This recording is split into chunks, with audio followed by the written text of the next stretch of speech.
So I smiled and thought, all right, sweetheart, let's see who survives. Imagine getting the perfect retirement gift, a dream trip to a remote, beautiful place, something you've earned with a lifetime of hard work. You pack your bags, you kiss your daughter goodbye, and you fly out. You believe you're heading for a fresh start, for peace and quiet. But what if that gift wasn't a show of love? What if it was a plan? What if that stunning, remote location wasn't just far away, but was chosen specifically because there would be no witnesses? This is the story of how I overheard 3 sentences that turned my world into an absolute horror movie, and how I had to walk right into a trap set by the one person I loved most, just so I could survive it. I can still feel the cold metal of the shelf I was holding on to. My name is William, and I was 68 years old, retired civil engineer. 6 months into retirement, and I was still trying to figure out what to do with my time. But on this specific Wednesday, my old truck was making a noise, a new awful rattle. So I came home early to grab my big red toolbox from the garage. I didn't call out. I didn't announce I was home. And that silence, that one moment of forgetfulness, saved my life. I was frozen against the garage wall, staring at the door that led into the kitchen. I could hear my daughter, Sarah, talking. Sarah, my only child. The girl I raised alone after her mother passed when Sarah was 12. She was my whole world. I put her through college, paid for her beautiful wedding 3 years ago. I heard her say, clear as day, "Marcus, I'm serious. We can't wait any longer. The debt collectors are threatening to foreclose. We need that money now." I told myself it was fine. They were just talking about money, about Marcus's struggling real estate deals. But then Marcus, my son-in-law, spoke. His voice was lower, rougher. "But your dad's only 68. He could live another 20 years. We'll lose everything by then." The blood didn't just turn cold, it vanished from my veins. I couldn't move, I couldn't breathe. Everything was quiet except for the hammering in my chest. Then Sarah said it. That's why the lodge is perfect. The lodge. The surprise trip to Alaska she had given me last week. The month-long fishing trip, all expenses paid. She'd hugged me so tight, telling me, "Happy retirement, Dad. You deserve this adventure." I had cried. I was so touched by their generosity. It was supposed to be a lifeline to keep me busy. Sarah continued, "The guy you contacted, are you sure he understands what needs to happen?" I sank slowly to the floor of the garage. The cold concrete was the only real thing left. "He's done this before," Marcus reassured her. "Hunting accidents happen all the time up there. Bear attacks, people falling into rivers. The wilderness is dangerous, especially for old men who aren't as steady on their feet anymore." Old men. I had run a marathon last year. I was fitter than Marcus. They weren't just plotting to wait for my death. They were planning to cause it. I heard a small gasp escape my lips, and Sarah's voice came. "Did you hear something?" I held my breath, pressed myself harder against the wall. Marcus dismissed it, but I didn't move until I heard the kitchen door close. I slipped into my truck, turned the key slowly, and rolled down the driveway without starting the engine until I was far enough down the street. Only then did I let out the breath I had been holding for 5 minutes. It was real. My daughter was trying to have me murdered for money. I drove aimlessly, every road sign a meaningless jumble. I had to understand how we got here. Sarah wasn't always like this. After her mother died, we were a team. We faced everything together. She was smart, spirited, but she started to change when she met Marcus. He was charming, handsome, and always had a big deal cooking. He never had any money, but he always wore the expensive suit and had the fast talk. He was constantly dragging Sarah into worse and worse financial messes. The reason they wanted me dead was staring at them in the face, every day, in the form of a few key pieces of paper. This is where the truth hits hardest, where a family fortune fuels a killer's plot. First there was my house, the one I built with my own hands 40 years ago. Every nail, every beam, every board held a memory of Sarah growing up. It was paid for, worth a fortune now, and it was tied up in my will. Second, the life insurance policy. I had maintained it religiously since Sarah was born, always making her the primary beneficiary. I ate instant ramen for months sometimes, just to make sure those monthly payments never stopped. It was a massive payout, meant to secure her future after a natural passing. Third, the retirement account, the one I had sacrificed for. The nest egg. All of it, the house, the insurance, the savings, was worth millions. They had been counting on this money for years. Marcus's debt was the match, and my money was the fuel. It wasn't just about escaping foreclosure. It was about greed, pure and simple. They were desperate, and in their desperation, I stopped being their father and became an obstacle, a number on a life insurance form. They saw me as nothing more than an old man standing between them and a clean financial slate. The sheer coldness of that thought, that they would trade my life for comfort, was a weight I couldn't carry alone. I knew I needed help. Eventually, my truck pulled over outside a small law office downtown. Theodore Chen, Ted. I knew him from several civil engineering projects years ago. He was solid, trustworthy, and incredibly sharp. I walked in looking like a ghost and told him the story without interruption. Ted just leaned back, steepling his fingers, his face growing darker with every detail I shared. "William," he said finally, "what you're describing is a conspiracy to commit murder. But here's the problem. Without evidence, without a recording, it's your word against theirs. They'll just say you're an aging, paranoid man with money trying to control his adult children." My voice was hollow. "So what do I do?" He laid out the two choices, and the silence in that office was deafening. "Choice one," he explained, "is you cancel the Alaska trip immediately. You change your will, you cut Sarah out completely, and you go to the police and file a protective order. You live the rest of your life knowing your daughter wanted you dead, and you accept that you'll never have proof of their intent." That option felt like a slow, painful death. Living with that knowledge, seeing Sarah and Marcus walking free, never knowing justice, it felt like letting them win. Or, Ted continued, you go to Alaska, you walk into their trap, but you don't go as the victim, you go as the investigator. You document everything, you gather evidence, and you make sure that when this is over, there is no doubt about what they tried to do. I stared at him. "You want me to walk into their trap?" "I want you to turn their trap into their prison cell," Ted corrected me. "But William, I won't lie. It will be the most dangerous thing you have ever done. You'll be alone, off the grid, with a hired killer, and you'll need to be smarter than you've ever been." He gave me time to think. I didn't think about the danger. I thought about Sarah. I remembered her little hand in mine, running in the sprinkler. I remembered the speech I gave at her wedding. The love I felt for those memories warred with the revulsion I felt for the woman who spoke in the kitchen. If I walked away, the ghost of the little girl would always haunt me. If I went, I could save myself and maybe, just maybe, kill the financial monster Marcus had created. I looked at Ted. "Tell me what I need to do." My decision was made. I couldn't be a victim. I had to fight. The next 2 weeks were the most stressful of my entire life. They were a necessary, detailed effort to save myself. I didn't let them pass in a blur. I lived every second of that tension. Ted introduced me to Rita Valdez, a private investigator, a sharp-eyed woman who had spent 20 years with the FBI. She was the one who equipped me. "You need to be invisible, William," Rita told me. "You're an older guy going on a retirement fishing trip. That's your cover. No one looks twice at an old man with a fishing vest. We're using that." She set me up with equipment that looked like something out of a spy movie. The watch, a tiny audio recorder, built into a perfectly normal, inexpensive watch. "Wear it always. It's waterproof," she instructed. The vest, a miniature camera system sewn into the lapel of my favorite fishing vest. It was so small you'd never notice it. The distress signal.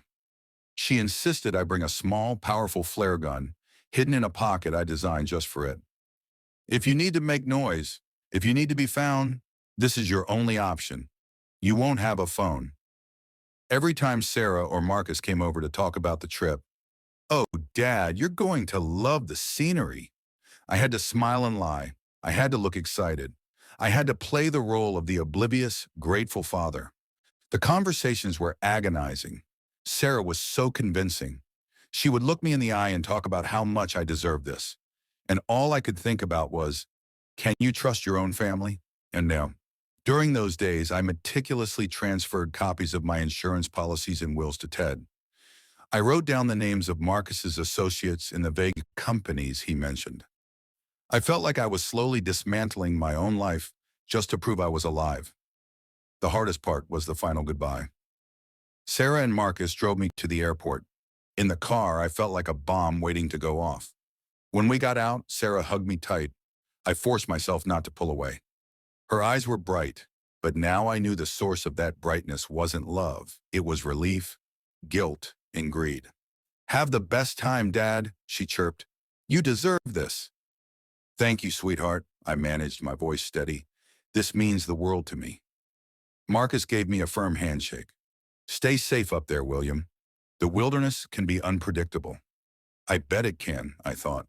"But you're not talking about the wilderness, are you, Marcus?" The flight to Anchorage was long. Too long. It gave me too much time to replay the conversation in my head. What if Ted was right? What if I was paranoid?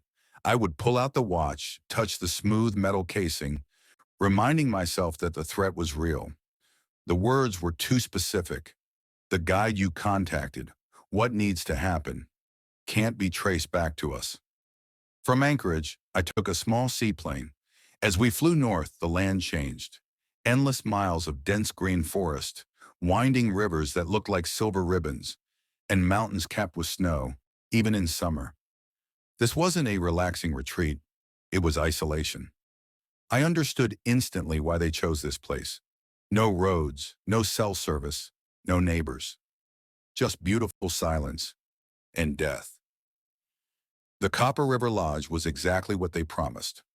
Rustic but luxurious, sitting on a bluff overlooking a pristine river. The owner, a kind, weathered man named Tom, greeted me warmly. "Your daughter arranged everything," he said. "You're going to have the time of your life." That phrase sounded like a curse to me now. That evening, I met my guide, Jake Reeves. He was younger than I expected, maybe 40, with the lean look of a man who belonged outdoors. His handshake was strong, his smile easy. He seemed friendly, enthusiastic, and knowledgeable about fishing. I watched his eyes, waiting for a flicker of something criminal. "We'll start early tomorrow," Jake said over dinner. "Best fishing is at dawn. I'll have you into king salmon like you wouldn't believe." "Sounds perfect," I replied, forcing the excitement into my voice. "I've been looking forward to this." The next morning it was cold and gray. We headed upriver, the motor a steady, comforting growl. We fished for hours. Jake was good at his job. He was patient, pointing out how the water moved, where the big ones hid. I caught 3 salmon, beautiful, fighting silver marvels.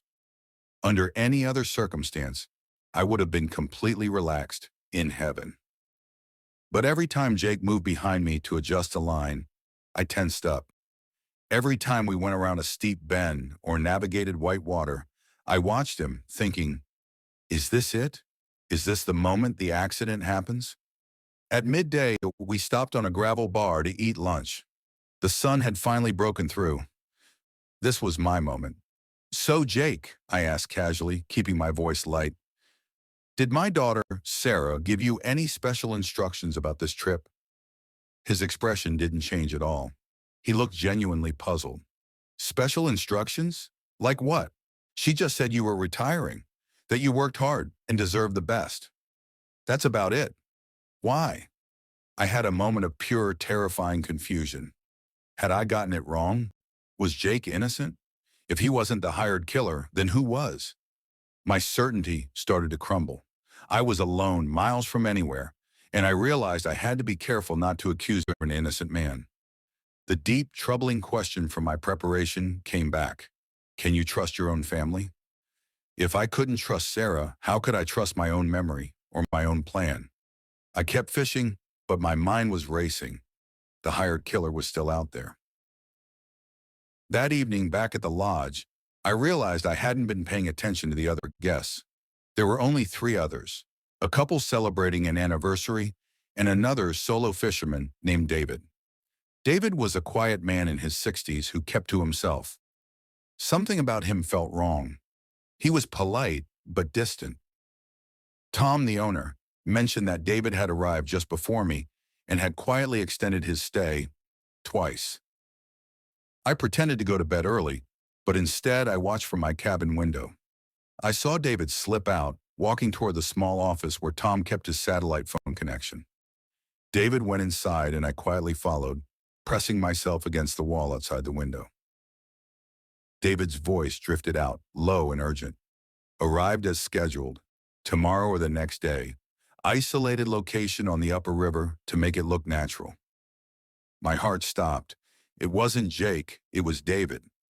Marcus had hired a professional who was already pretending to be a guest. David was the one. My whole body started shaking, but now I knew the face of the killer. I crept back to my cabin. I was playing a game of chess, and I had just realized my opponent had switched pieces. I spent a sleepless night planning my countermove. In the morning, I approached Tom. "Tom, I have a strange request," I said. "Jake has been great, but David seems so knowledgeable about the upper tributaries. I'd like to hire him for an afternoon trip. Just me and him. I'd pay him well." Tom was surprised, but he agreed. David accepted too eagerly. I made a show of telling Jake where we were going, making sure Tom and the other guests heard. "We're checking out the narrow fork on the upper section, Jake. We should be back by 5. David and I set out in a canoe. My recording watch was running, and the camera in my vest was live. As we paddled upstream, I kept the conversation light, then slowly steered it toward his life. "So, David, what do you do for work?" "Freelance," he said vaguely. "Bit of this, bit of that. Gets me out of tough situations sometimes." "What kind of tough situations?" I pressed. We rounded a bend. The river narrowed, the current picked up speed, and sharp, steep rocks rose on one side. This was it, the isolated location. "Anchor, this is beautiful," I said. "Feels like we're the only people for miles." "We probably are," David said. His voice was cold now. "Good for fishing. Good for other things." I felt him shift behind me. My hand moved slowly toward the small flare gun hidden in my vest. I kept my voice casual. "What other things?" "The kind where accidents happen to old men who don't watch their step," he said, standing up and holding his paddle like a weapon. "The kind where grieving families inherit money they desperately need. The kind I've done before." "Sarah paid you," I stated, making sure the watch was catching every syllable. He smiled, a humorless, ugly expression. "Sarah and Marcus, $20,000. Half up front, half when it's done. Untraceable. They were smart. They did their research." "And you're going to kill me here now?" "Nothing personal, Mr. Harrison. Just business. You'll slip, hit your head on those rocks, drown in the current. Tragic. I'll be the devastated witness who tried to save you but couldn't reach you in time." "There's just one problem with your plan," I said. He sneered. "What's that?" I pulled out the small recorder from my vest and held it up. "I know about it, and I've been recording every single word you've said." His face went from confident white to pure red rage. He lunged. The canoe rocked violently, flipping us both into the icy water. The current grabbed us immediately. David thrashed, panicking, fighting the water. But I grew up on rivers. I know how to read water. I kicked hard, angling toward the shore. My shoulder slammed into a rock. Blinding pain shot down my arm, but I dragged myself into the small, safe water behind the boulder. Oh, I pulled myself onto the gravel bar, gasping, shaking with cold and shock. David was not so lucky. I watched him sweep past, still flinging, disappearing around the bend into the white water in the thick forest. I survived because of a lifetime of work, a lifetime of planning, and one chance conversation. Minutes later, I heard the sound of a boat motor. Jake. He had heard the commotion from downriver and came to investigate. I was shivering, bleeding, but alive. "Mr. Harrison, what happened?" I told him everything. Every word. He listened in silence, his expression getting darker and darker. "That son of a..." he muttered. We need to call this in. We need to find David, get the authorities here, and we need to contact your lawyer.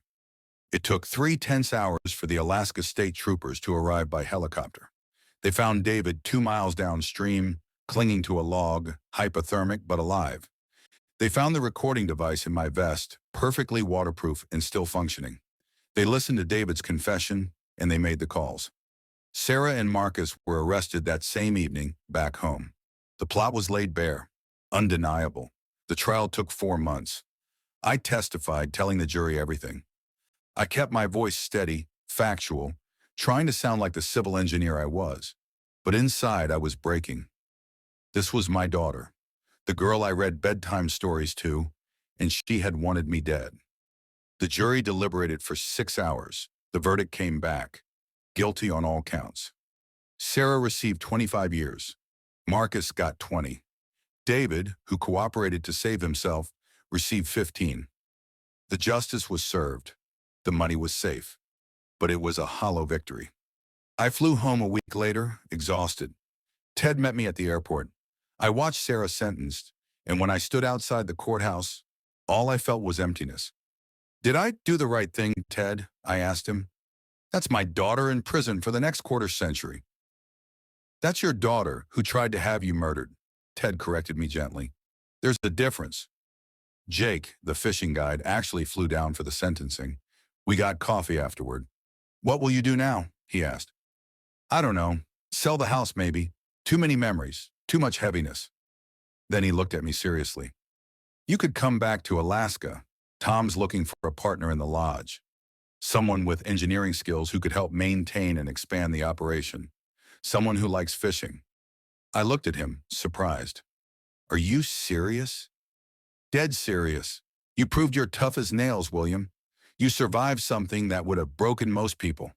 That's the kind of person we want around. I thought about my empty life back home. The ghost of Sarah in every room. 3 months later, I stood on the porch of what was now my own cabin at Copper River Lodge.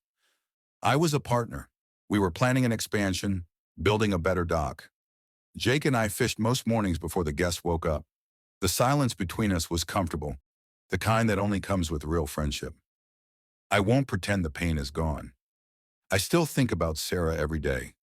Sometimes the pain rushes back, fresh as the day I heard the plan. But then I remember what Ted told me. I had fought back. I had refused to be a victim. I'm 69 now. According to Sarah and Marcus, I should have been dead at 68. But I'm not. I'm alive. I'm building something new. I'm surrounded by mountains and rivers and a kind of peace I never had before. I don't feel strong every day. Most days I just feel sad. But I'm still here, still breathing, still moving forward. And maybe that's what strength really is.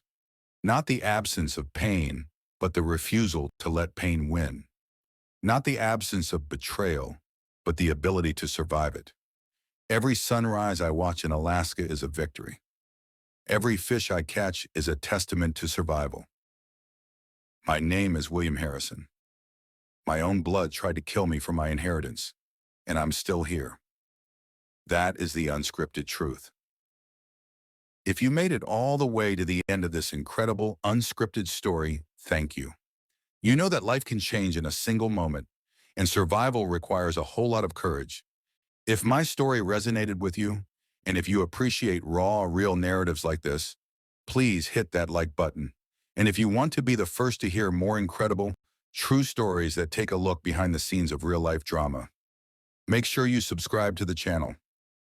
We're just getting started here at the Unscripted Test. I'll see you in the next one.